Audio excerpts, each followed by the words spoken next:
Dear student, today we will see the next chapter, that is classification of plants. विद्यार्थी मित्रांनो, आज आपण त्या ठिकाणी असणारे जे काही 6वं प्रकरण जे आहे तर ते 6वं प्रकरण त्या ठिकाणी पाहणार आहे. तर आता इयत्ता 9वीला विज्ञानाचे 2 पेपर तुम्हाला त्या ठिकाणी असणार आहे. जी विज्ञानाचा भाग 1 आणि भाग 2 अशा प्रकारचे 40 मार्काचे 2 पेपर त्या ठिकाणी असणार आहे आणि 20 मार्कासाठी प्रॅक्टिकलची परीक्षा असते.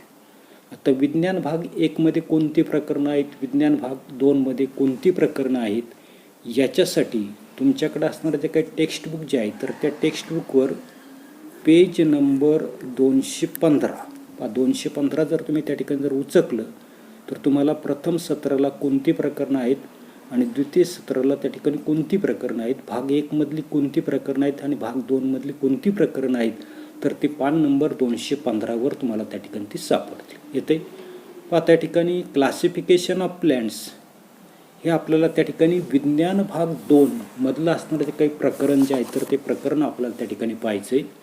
पण याच्यामध्ये किंगडम प्लॅन्ट म्हणजे सृष्टी वनस्पती, त्याच्यानंतर सब किंगडम जिम्नोस्पर्म, त्यालाच त्या ठिकाणी अबीजपत्री म्हटलेले. आता अबीजपत्री कशाला म्हणायचं ते आपण त्या ठिकाणी पुढे पाहणार आहोत. त्याच्यानंतरचं आपल्याला सब किंगडम अँजिओस्पर्म म्हणजे उपसृष्टी, त्या ठिकाणी बीजपित्री, अशा प्रकारचा असणारा तो काही भाग जो आहे तर तो भाग आपल्याला त्या ठिकाणी पाहायचा आहे. पहा त्या ठिकाणी काय प्रश्न दिलेला आहे की कॅन यू रिकॉल म्हटलेले. थोडंसं काय सांगितलं आपल्याला त्यांनी त्या ठिकाणी आठवायला त्या ठिकाणी सांगितलेले. मागे जे आपण त्या ठिकाणी इयत्ता 8वीपर्यंत जे पाहिलं तर ते पुन्हा आपल्याला त्या ठिकाणी पाहिजे. पहा की how have living organisms been classified, सजीवांचं वर्गीकरण कसं करण्यात आलेलं आहे हे आपल्याला त्या ठिकाणी थोडंसं आठवायचं आहे. पहा शेजारी आपल्याला त्या ठिकाणी ते दिलेलं आहे की असणारे ते काही लिव्हिंग ऑर्गॅनिझम जे आहे, सजीव सृष्टी जे आहे तर त्या सजीव सृष्टीचं असणारं ते काही क्लासिफिकेशन जे आहे तर ते क्लासिफिकेशन 2 प्रकारे त्या ठिकाणी करण्यात येतं. पहिलं दिलेलं आपल्याला प्रोकायरेटिक आणि दुसरं दिलेलं युकायरेटिक. पहा त्या ठिकाणी प्रोकायरेटिक 8वीचं जर तुम्हाला त्या ठिकाणी 10वं प्रकरण जर त्या ठिकाणी आठवत असेल तर पुन्हा त्या ठिकाणी पान नंबर 74वर आपल्याला त्या ठिकाणी युकायरेटिक. आता युकायरेटिक म्हणजे काय तर सर्वसाधारणपणे विथ न्यूक्लिअर मेम्ब्रेन, न्यूक्लिओलस आणि न्यूक्लिओप्लाझम ज्या ऑर्गॅनिझममध्ये असतं तर त्याला म्हणणार आपण त्या ठिकाणी युकायरेटिक. आणि प्रोकायरेटिक पहा, प्रोकायरेटिकची व्याख्या मी त्या ठिकाणी सांगतोय की प्रोकायरेटिक म्हणजे काय तर न्यूक्लिओइड रिसेंबलिंग न्यूक्लियस किंवा they don't have membrane bound cell organelles. Prokaryotic cell जे आहे तर त्या प्रोकायरेटिक सेलमध्ये कोणत्याही प्रकारचं असणारे जे काही पेशी अंगक जे आहे तर त्या पेशी अंगकांच्या सभोवताली कोणत्याही प्रकारचं पटल जे आहे तर ते पटल त्या ठिकाणी नसतं. तर युकायरेटिक जे आहे तर त्या युकायरेटिकमध्ये आपल्याला सांगता येईल की सर्वसाधारणपणे न्यूक्लिअर मेम्ब्रेन त्या ठिकाणी असतं, म्हणजे केंद्रकीय अशा प्रकारचं आवरण त्या ठिकाणी असतं आणि त्याच्यामध्ये आपल्याला न्यूक्लियस आणि न्यूक्लिओप्लाझम त्या ठिकाणी असतं. येते म्हणजे पहिलं असणारं ते काही लिव्हिंग ऑर्गॅनिझम जे आहे तर त्या लिव्हिंग ऑर्गॅनिझमचं असणारं ते काही क्लासिफिकेशन जे आहे तर ते क्लासिफिकेशन प्रोकायरेटिक आणि युकायरेटिक, ज्याला आपण त्या ठिकाणी अधिक केंद्रकी आणि दुष्य केंद्रकी म्हणतो. त्याच्यानंतर हे असणारे ते काही प्रोकायरेटिक सेल जे आहे तर त्या प्रोकायरेटिक सेलचंच पुढे क्लासिफिकेशन त्या ठिकाणी मोनेरा गटामध्ये त्या ठिकाणी केलेलं आहे. हे आपण 8वीला पाहिलेलं आहे, तेच आपल्याला फक्त पुन्हा आठवायचं आहे. त्याच्यानंतर युकायरेटिक म्हणजे दुष्य केंद्रकी जे आहे तर त्याचं पुन्हा वर्गीकरण त्या ठिकाणी युनिसेल्युलर आणि मल्टीसेल्युलर. आता युनिसेल्युलर म्हणजे काय तर एकपेशी आणि मल्टीसेल्युलर म्हणजे बहुपेशीय, अशा प्रकारचं वर्गीकरण त्या ठिकाणी. पुन्हा आपल्या लक्षात येतं नसतं की युनिसेल्युलर असणारे जे काही ऑर्गॅनिझम जे आहे तर त्या युनिसेल्युलर ऑर्गॅनिझमचं आपल्याला उदाहरण त्या ठिकाणी दिलेलं आहे किंवा त्या ठिकाणी किंगडम दिलेलं आपल्याला प्रोटिस्टा. त्याच्यानंतर मल्टीसेल्युलर जे आहे तर त्या मल्टीसेल्युलरचं पुन्हा क्लासिफिकेशन विथ सेल वॉल म्हणजे पेशीभित्तिका असणारे आणि विदाऊट सेल वॉल म्हणजे पेशीभित्तिका नसणारे, अशा प्रकारचं वर्गीकरण केले. त्याच्यानंतर विथ सेल वॉल म्हणजे पेशीभित्तिका असणारे जे आहेत तर ते ॲटोट्रॉप्स आहेत. ॲटोट्रॉप्स ज्याला आपण त्या ठिकाणी स्वयंपोषी म्हणताना असतो, स्वतःचं अन्न काय करता नसतात, स्वतः तयार करता नसतात. उदाहरणार्थ त्या ठिकाणी प्लॅन्टी वनस्पती जे आहेत तर त्या वनस्पती काय करता नसतात, स्वतःचं अन्न त्या ठिकाणी स्वतः तयार करता नसतात. त्याच्यानंतर हेटेरोट्रॉप्स कशाला म्हणताना दिसतो आपण, तर सर्वसाधारणपणे हेटेरोट्रॉप्स जे आहेत तर त्या हेटेरोट्रॉप्स म्हणजे परपोषी, अन्नासाठी दुसऱ्यावर अवलंबून असतात. उदाहरणार्थ त्या ठिकाणी फंगी म्हटलेले म्हणजे कवकवर्गीय अशा प्रकारचं त्या ठिकाणी ते हेटेरोट्रॉप्स आहेत. त्याच्यानंतर विदाऊट सेल वॉल जे आहेत पेशीभित्तिका नसणारे अशा प्रकारचे जे आहेत तर त्याला म्हटलेले ॲनिमेलिया प्राणीवर्गीय. अशा प्रकारचं असणारे ते काही वनस्पती जे आहेत तर त्या किंवा सजीवांचं असणारे ते काही वर्गीकरण जे आहे तर ते वर्गीकरण आपण मागच्या इत्यांमध्ये त्या ठिकाणी पाहिलेलं आहे. आता याच्यानंतर पुढे यू हॅव ऑलरेडी स्टडीड, काय म्हटलेलं आहे की यू हॅव ऑलरेडी स्टडीड, काय स्टडीड केलेले मागच्या इत्यामध्ये की you have already studied the kingdom Monera protista fungi of the 5 kingdom classification system proposed by Robert Whittaker 1959 for the study of the living organism.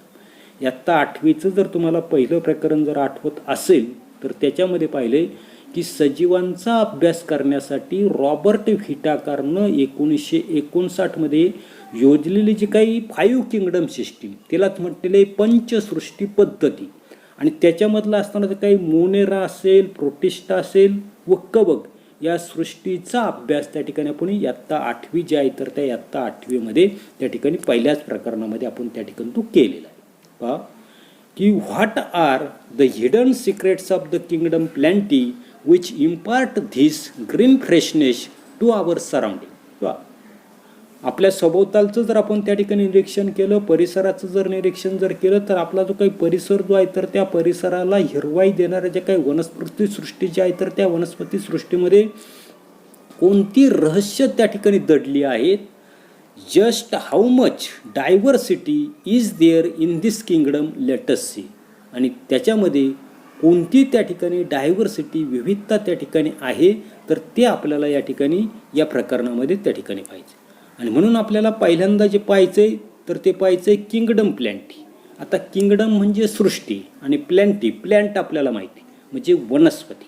त्याच्यासाठी पुन्हा एक त्या ठिकाणी आपल्याला दिलेलं आहे की कॅन यू टेल, सांगा पाहू, जे आपण त्या ठिकाणी मागे पाहिलेलं आहे. पहा काय सांगितलेलं आहे की which are the special cell organelles that differentiate plant cell from the animal cell.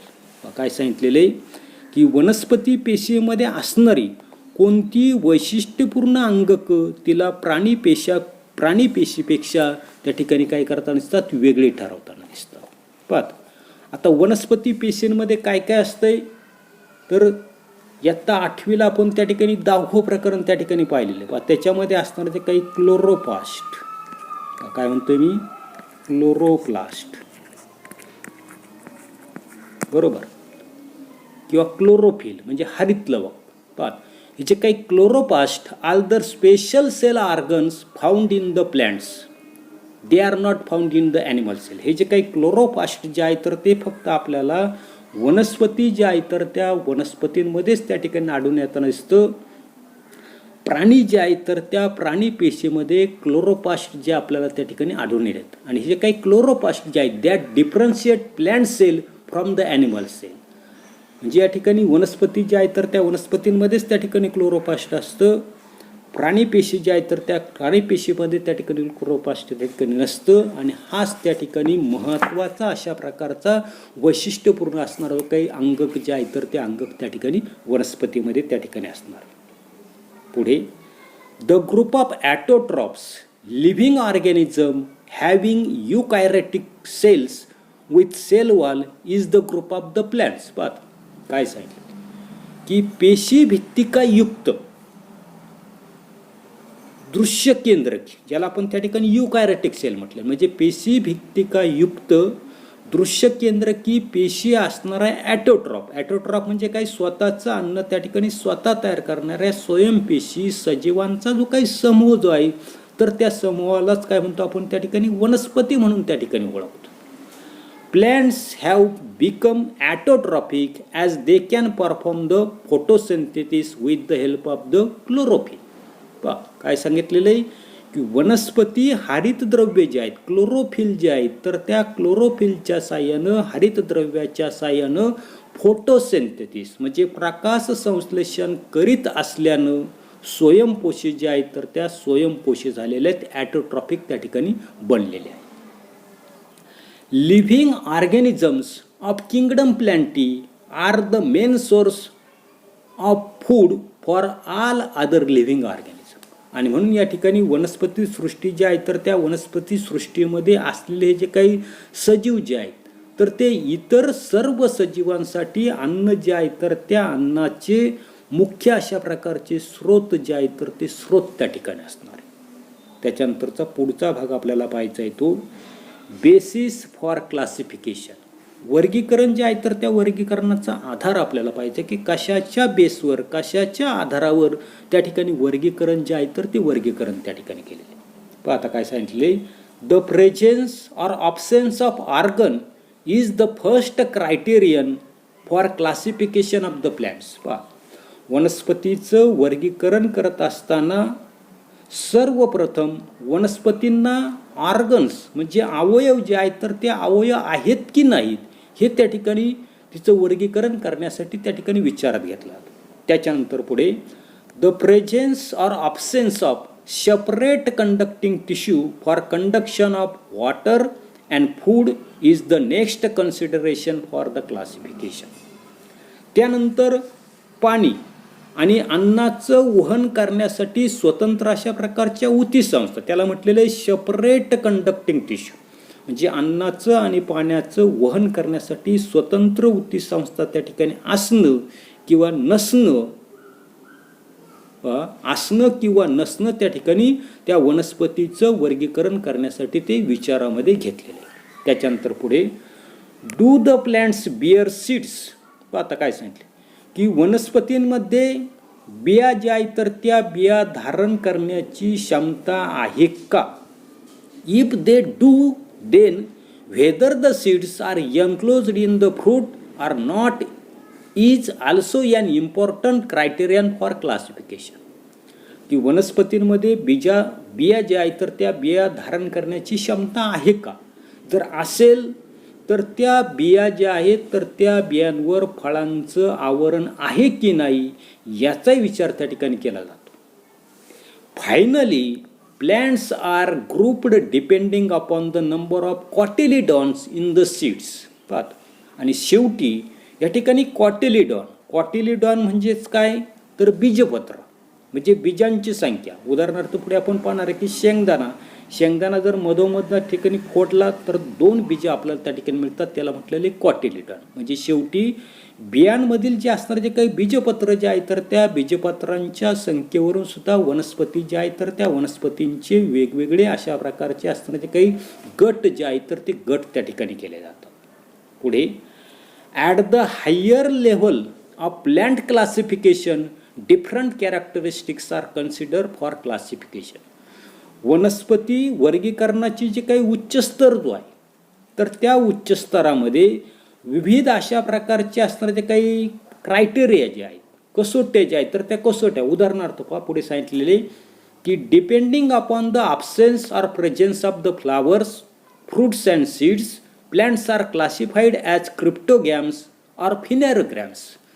म्हणजे वनस्पती वर्गीकरणाचा जो काही उच्च स्तर जे आहे तर त्या उच्च स्तरामध्ये ते असताना जे काही वनस्पती जे आहे तर त्या वनस्पतीला फुलं, फळं, बिया येणं किंवा फुलं, बिया न येणं याच्यावरून त्या वनस्पती ज्या आहे तर त्या वनस्पतींचं असताना जे काही वर्गीकरण जे आहे तर ते वर्गीकरण आपल्याला क्रिप्टोगॅम्स म्हणजेच त्या ठिकाणी क्रिप्टोगॅम्स बीजपत्री आणि दुसरं आपल्याला किंवा फिनरोग्रॅम्स म्हणजे त्या ठिकाणी अबीजपत्री अशा प्रकारचं त्या ठिकाणी या ठिकाणी आपल्याला असणारे जे काही वनस्पती जे आहेत तर त्या वनस्पतींना येणारे जे काही फळं असतील, फुलं असतील, बिया असतील याच्यानुसार त्याचं असणारे जे काही वर्गीकरण जे आहे तर ते वर्गीकरण त्या ठिकाणी क्रिप्टोगॅम्स किंवा फिनोरोग्रॅम्स जे आहेत तर त्याच्यामध्ये त्या ठिकाणी केलेले आहे.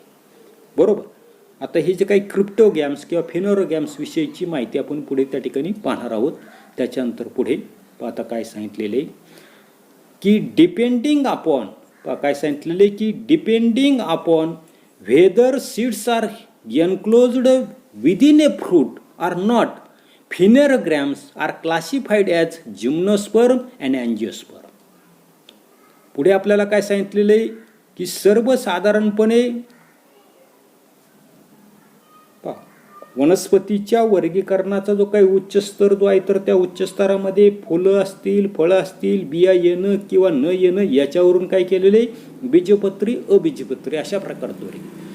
बीज जे आहे तर त्या फळाच्या आवरणामध्ये असणं किंवा नसणं याच्यावरून पुन्हा आपण त्या ठिकाणी अँजिओस्पर्म आणि जिम्नोस्पर्म म्हणजे आवृत्तबीजी आणि अनावृत्तबीजी. त्याच्यानंतर बीजामध्ये असणारे जे काही पुढे आपल्याला दिलेलं आहे की angiosperm are further classified as monocot और dicot depending upon the number of the cotyledons in the seeds. त्याच्यानंतर असणारे जे काही बीज जे आहेत तर त्या बीजामध्ये असणारे जे काही बीजपात्र म्हणजे त्याची दलं जी आहेत तर ती उदाहरणार्थ मी तुम्हाला सांगितलं हरभरा असेल, शेंगदाणा असेल फोडला तर 2 आपल्याला दलं त्या ठिकाणी मिळतात. म्हणजे बीजामध्ये असणारे जे काही बीजपात्र जे आहेत तर त्या बीजपात्रांच्या संख्येवरून आपल्याला मोनोकॉट्स म्हणजे एक बीजपत्री किंवा डायकॉट द्विबीजपत्री ही जी काही लक्षणं जी आहेत तर त्या लक्षणांचा विचारसुद्धा त्या ठिकाणी त्या वनस्पतीचं वर्गीकरण जे आहे तर ते वर्गीकरण करत असताना त्या ठिकाणी केला जातो. त्याच्यानंतर पुढे पहा आपल्याला अँड इंट्रोडक्शन टू सायंटिस्ट दिलेले, शास्त्रज्ञ जो आहे तर त्या शास्त्रज्ञाचा परिचय दिलेला आहे. इन 1883 इचलर किंवा इचर उच्चार काय आहे एचर असा प्रकारचा उच्चार आहे. Eichler a botanist classified the kingdom Plantae into 2 sub kingdom. या ठिकाणी वनस्पती शास्त्रज्ञ एचर यांनी 1883 मध्ये आता बॉटनी म्हणजेच काही वनस्पती सृष्टी जी आहे तर त्या वनस्पती सृष्टीचं 2 उपसृष्टी ज्या आहेत तर त्या 2 उपसृष्टीमध्ये वर्गीकरण जे आहे तर ते वर्गीकरण त्या ठिकाणी केलेलं आहे. आता कोणत्या याच्यामध्ये as a result 2 sub kingdom cryptogam and phanerogams were consider for plant classification. आणि त्यानुसार त्यांनी काय केलेलं आहे की वनस्पती सृष्टी जी आहे तर त्या वनस्पती सृष्टीचं 2 असणारे जे काही उपसृष्टी जे आहेत तर त्याच्यामध्ये वर्गीकरण आणि त्याच्यानुसार असणारे जे काही क्रिप्टोगॅम्स आणि दुसरं आपल्याला सांगितलं आहे की फिनेरोग्राम्स म्हणजे त्या ठिकाणी अबीजपत्री आणि बीजपत्री अशा 2 उपसृष्टी ज्या आहेत तर त्या 2 उपसृष्टींचा वनस्पतींच्या वर्गीकरणासाठी असणारा जो काही विचार जो आहे तर तो विचार त्याने त्या ठिकाणी केला येते. आता याच्यानंतरचा असताना जो काही क्रिप्टोग्राम्स म्हणजे त्या ठिकाणी अबीजपत्री याच्याविषयीची असणारी जी काही माहिती जी आहे तर ती माहिती आपण पुढील तासाला त्या ठिकाणी पाहणार आहोत. धन्यवाद.